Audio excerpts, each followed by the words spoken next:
The real estate agents want to be able to offer their clients quick loan information, giving them an idea of what their repayments might look like. To help with this, Alex has set up a loan schedule, which can be very customized.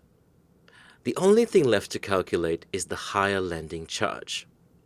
All the banks this agent is dealing with charge a higher lending charge when the amount borrowed is more than 80% of the property value.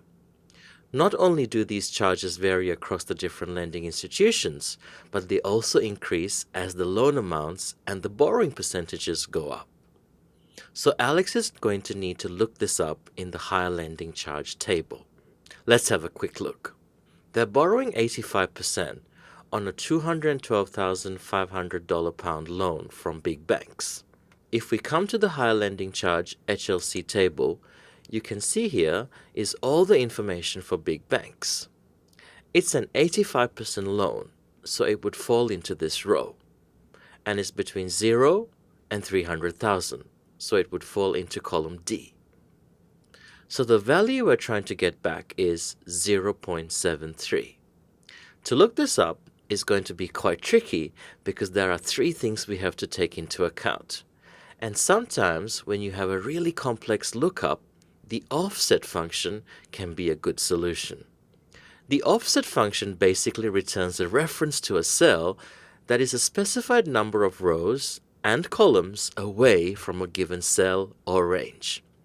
What makes it quite interesting is it can return a single cell or it can return a range itself. So what does this mean? Well, if for example I can find the first instance of that lender and then work out that I need to get down 4 rows and across 2 columns, that will help them return my value. Let's see what the offset function looks like. Clicking in cell J4, I type equals offset. The first argument it requires is a reference. That is the starting point, and in this case, it's going to be the first instance of big banks. I'm going to click on that and then type a comma. It now wants to know the number of rows to offset by. If I put 0, I will stay in the same row because there's no offset, no change. If I type a 1, I'll go down 1, and if I type a -1, I'll go up 1.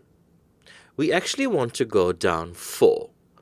So I'm going to put a 4, and we want to go across 2 columns, so I'll put a 2.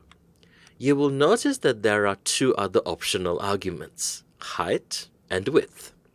By default, these are 1. In other words, return a range that is 1 cell high and 1 cell wide, which is a single cell. But if we wanted to get back more values, we could.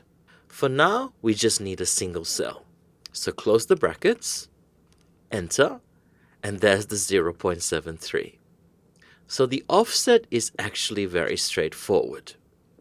The tricky part comes in using calculations to identify the reference, the offset rows and the offset columns. So let's go and put all of that together. Back in the loan schedule, we're going to click in the higher charge lending percent. And we'll need to put in an if very shortly to check that we actually are borrowing more than 80%.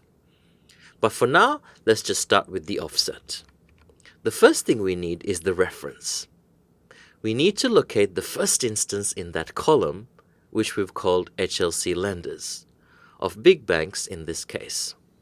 And to do that, the easiest way is just an index match. We're going to put in index, the array is HLC lenders, and the row number is going to be identified by a match. So we're going to put match in there, and we're matching big banks into the HLC lenders. And this is an exact match, so don't forget the 0. Close the brackets for the match, close the brackets for the index. That's step 1. At this point, if you wanted to just check you are on the right track, you can put in a 0 offset. And what I'm expecting back is big banks. So far, so good. Don't worry about the loan schedule breaking. We'll fix that in a moment. But we do want an offset, So let's just remove those zeros. Next thing we need to do is work out how many rows we want to go down. The way it works is goes up in 1% increments starting from 80.01. So to get the offset, all we need to do is take the percentage borrowing, subtract 80.01, and then round it down to get a whole number. Okay, so we'll start with round down. And then we're going to take the percentage borrowing. Subtract 80.01, and we're going to need to round that down to no decimal places. That will give us the row offset. The last one we need is the column offset. That's actually reasonably straightforward. We just need to match the loan amount into that array at the top, which we have named loan thresholds. Again, it's a match. The lookup value is the loan amount. We're looking that up in the loan thresholds. But be careful, this is not an exact match. We don't have exactly the value 212,500. We're actually looking for a less than. So this is quite important. Make sure you choose less than, close the brackets. And the step that I always forget, we actually need to account for that extra column between the borrowing percents and the lenders. So we put a +1 in there, because if it exactly matches, we're going to have a 0. So we actually need to offset by slightly more than that.